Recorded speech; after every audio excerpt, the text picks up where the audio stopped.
कुछ लोग घुसपैठ की बात करते हैं, रोहिंग्या आ रहे हैं, बांग्लादेशी आ रहे हैं, आपके गुरुग्राम में खूब आ चुके हैं, हजारों की संख्या में आ चुके हैं, आपको पता नहीं होगा, शायद कुछ लोगों को पता होगा।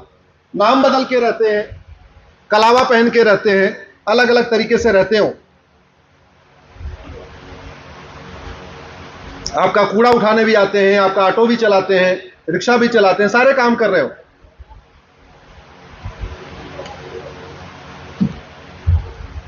मैंने एक पीआईएल फाइल किया था 2017 में।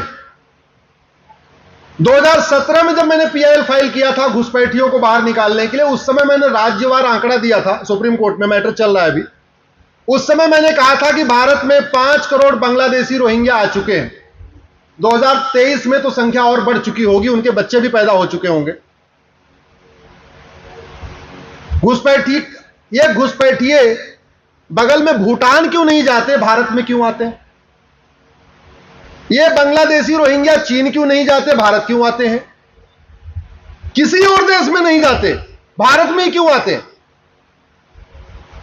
आपके घर की अगर बाउंड्री नहीं होगी तो आवारा कुत्ते आके बैठेंगे नहीं आपके घर में? जरा जोर से बोलिए जरा। और एक बार आपने जोरदार लाठी मार दिया, एक को भी मार दिया, वो दोबारा पलट के आएगा कि नहीं? नहीं है। स्वाभाविक सी बात है, जिस खेत में बाढ़ नहीं होगी आवारा जानवर आके बैठेंगे ही बैठेंगे। ऐसे जिस देश का कानून कठोर होगा वहां घुसपैठ होगी होगी, 100% होगी।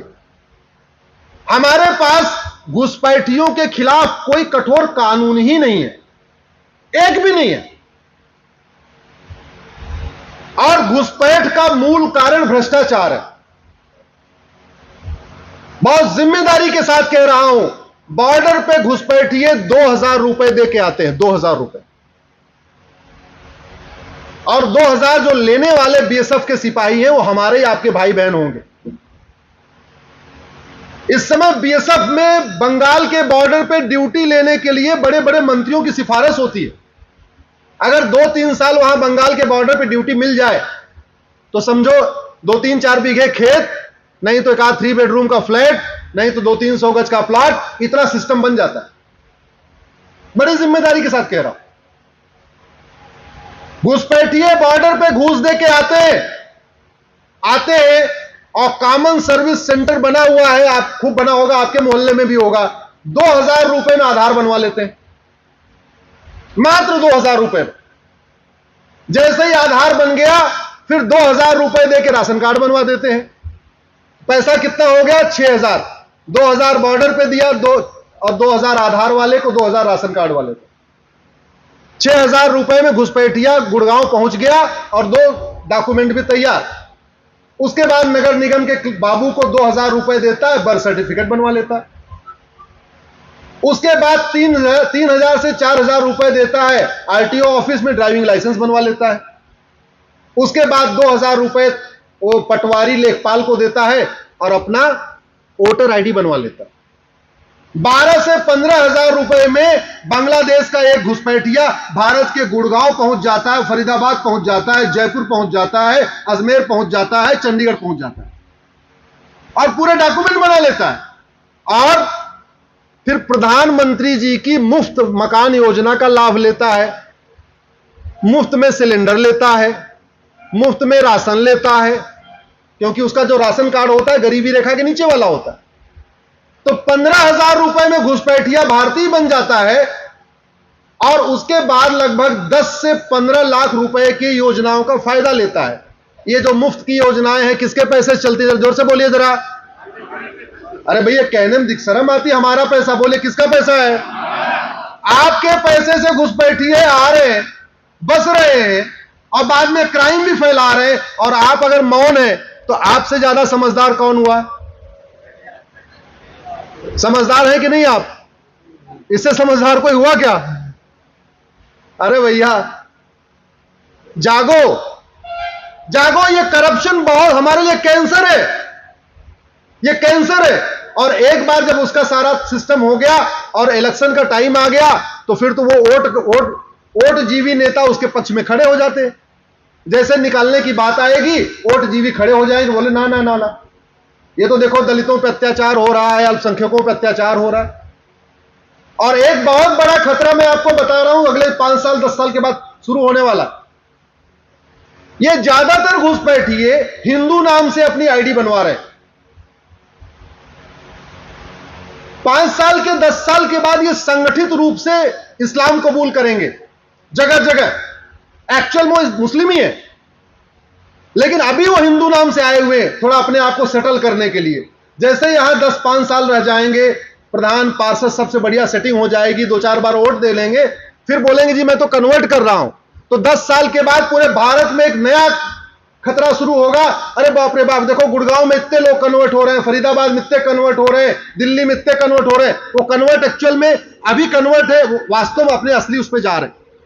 तो पूरी दुनिया में बदनामी होगी कि नहीं कि भैया इतने बड़े मात्रा में लोग सनातन धर्म छोड़ के क्यों भाग रहे हैं?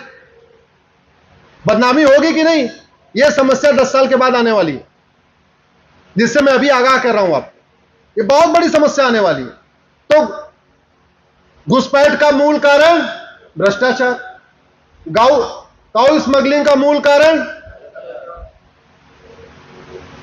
एक हफ्ते पहले गुड़गांव में एक बेटी पकड़ी गई है, बुलंदशहर से एमबीए करने आई थी।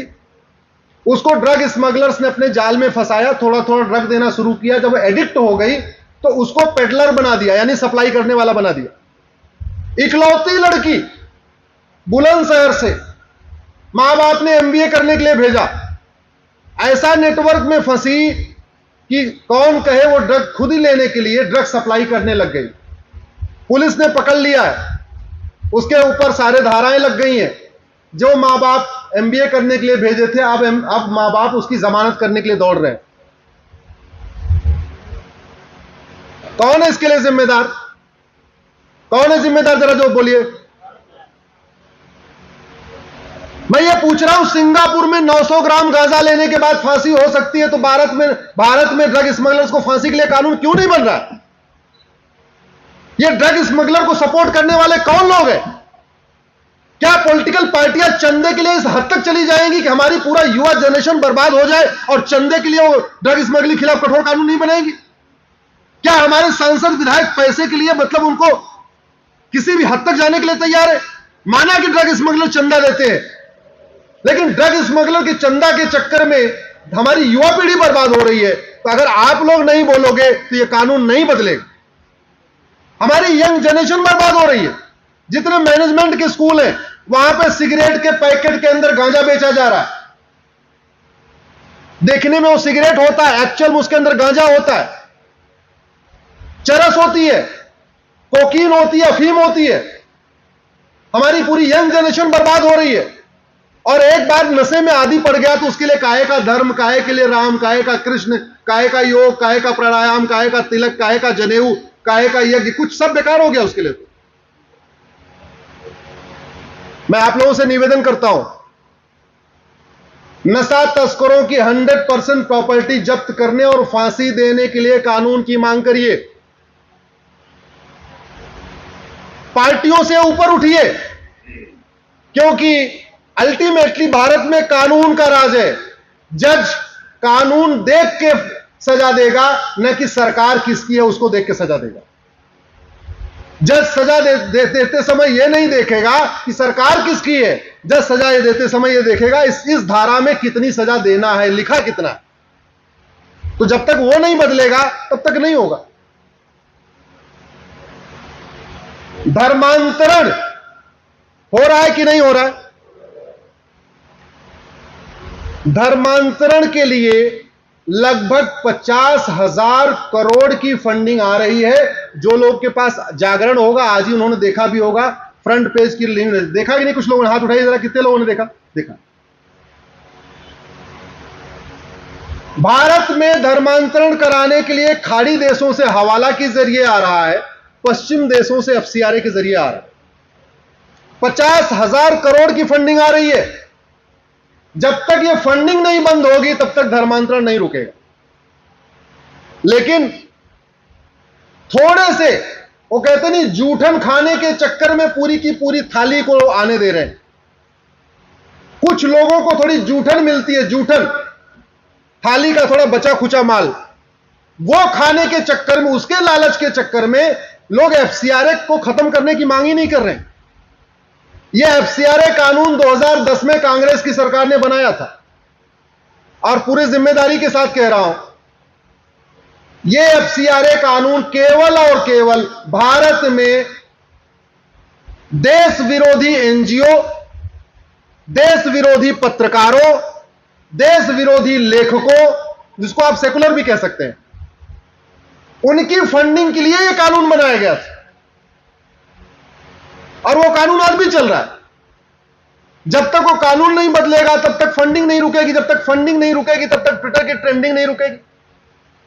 देश विरोधी ट्विटर ट्रेंडिंग की फंडिंग बाहर से हो रही है, फेसबुक पे पोस्ट लिखने के लिए फंडिंग बाहर से आ रही है, धर्मांतरण कराने के लिए फंडिंग बाहर से आ रही है, घुसपैठियों को बसाने के लिए फंडिंग बाहर से आ रही है, ड्रग स्मगलिंग का नेटवर्क फैलाने के लिए फंडिंग बाहर से आ रही है। ऐसा कोई देश विरोधी कार्य नहीं है जिसकी फंडिंग नहीं आ रही है।